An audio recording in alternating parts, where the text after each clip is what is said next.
You didn't disappear loudly, you evaporated, and you didn't even clock it.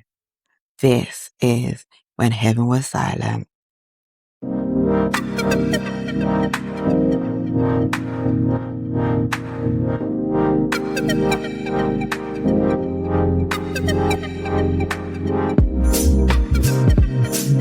I didn't even clock it at the time. There wasn't a moment, no explosion, no slamming of doors, no dramatic fracture.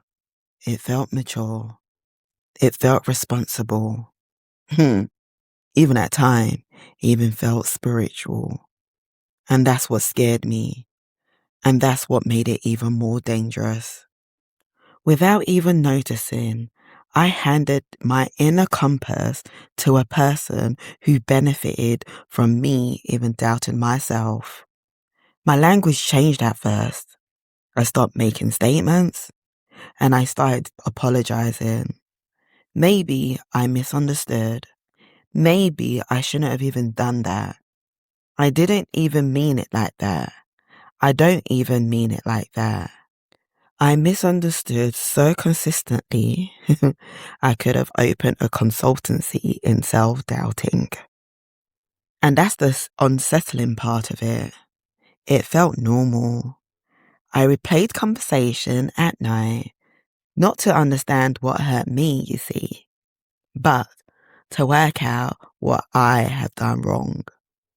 Full internal investigation. No jury, no defense, just me.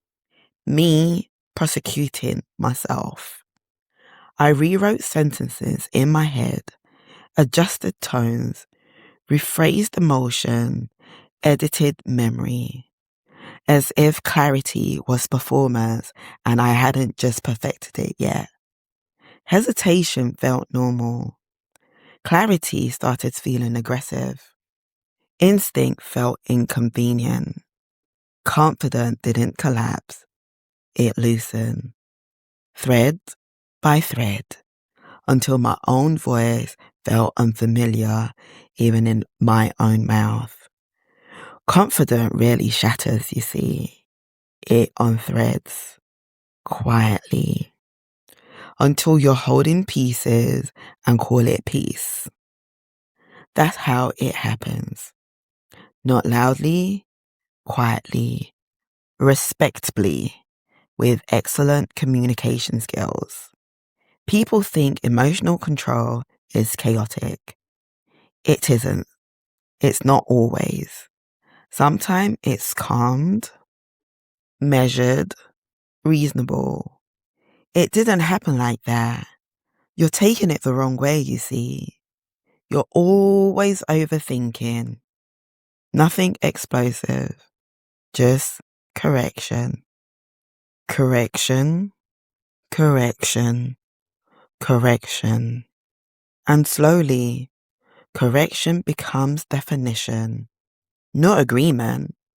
Definition. You're too emotional, you see. You misunderstand everything. You make things bigger than you think they are. And eventually, you start thinking, maybe I actually do. Maybe it's me. Maybe I am. Maybe I don't know myself at all anymore. When correction becomes identity, you stop defending yourself because you're not longer trusting the self you're defending. From the outside, you look composed. Inside, you're dissolving. There is a loneliness deeper than being alone. It's the loneliness of not having you anymore. The moment you stop confiding in your own heart, you are already isolated, even in rooms full of people. And I stopped confiding in myself. I stopped believing my body because my body knew before my heart did. My body knew before my mind did. A tightness under my ribs when I was corrected. A held breath before I spoke. A tiredness after a conversation. Not actually physical tiredness, soul tiredness. My body recognized the erosion long before even theology did. And because faith language was present, because I loved God so much, my surrendered started to feel holy, submission, unity, humility, honoring, beautiful words. But slowly, these words started trimming me down. Disagreement sounded like rebellion. Boundaries sounded like pride. Sadness felt like ingratitude. I didn't even clock that time. God doesn't require your disappearance to prove your own devotion. Let me say that again.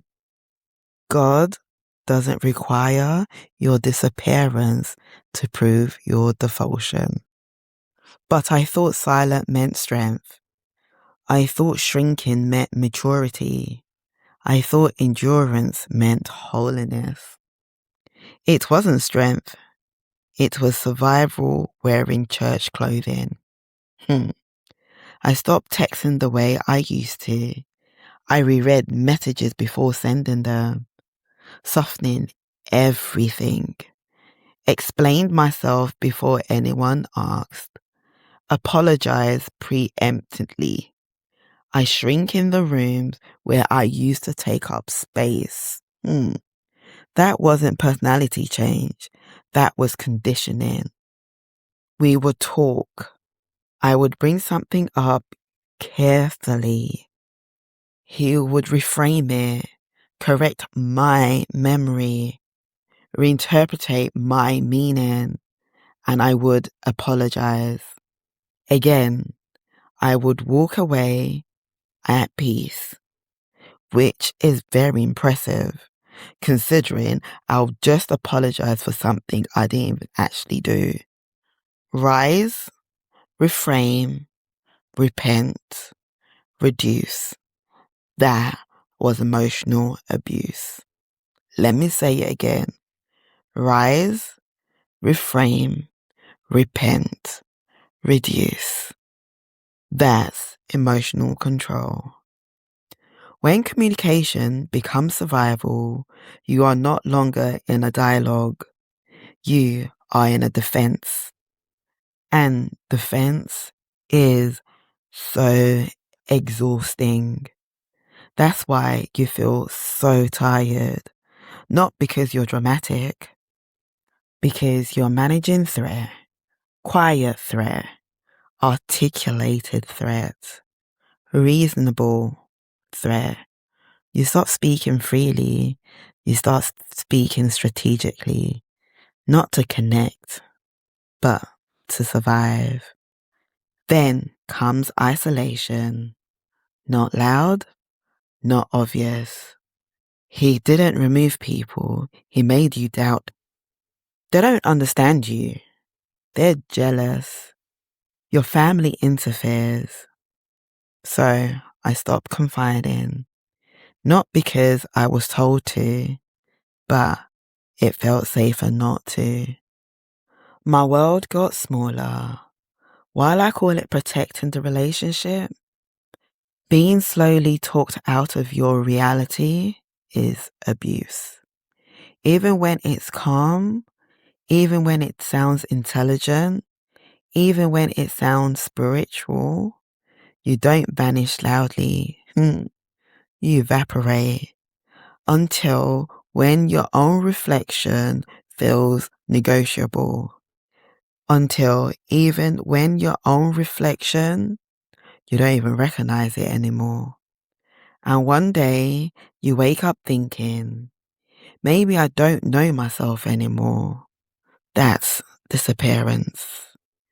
And if you're listening and something inside of you feels unsettled, I'm not talking about the version of you that explains it away.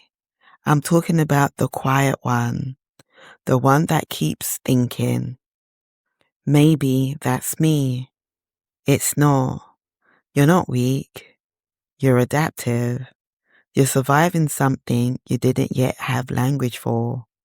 There was no screaming, no broken plates, no visible bruises, just less of you every day. Women don't usually shatter. We thin, slowly, respectfully, with excellent communication skills. Confidence doesn't explode. It erodes quietly.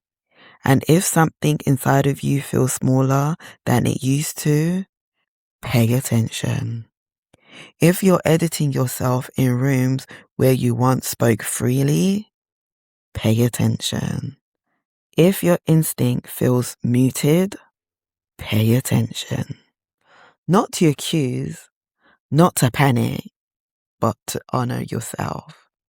The fact you're listening right now means something in you is still intact, still thinking, still aware, still brave enough to question.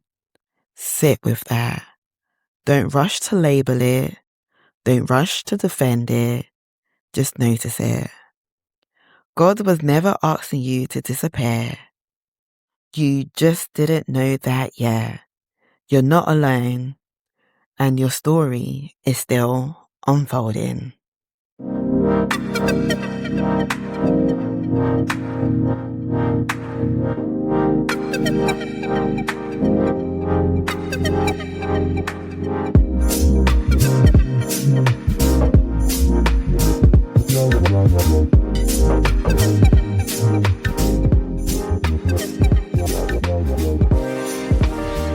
If you recognize yourself in this, you're not weak.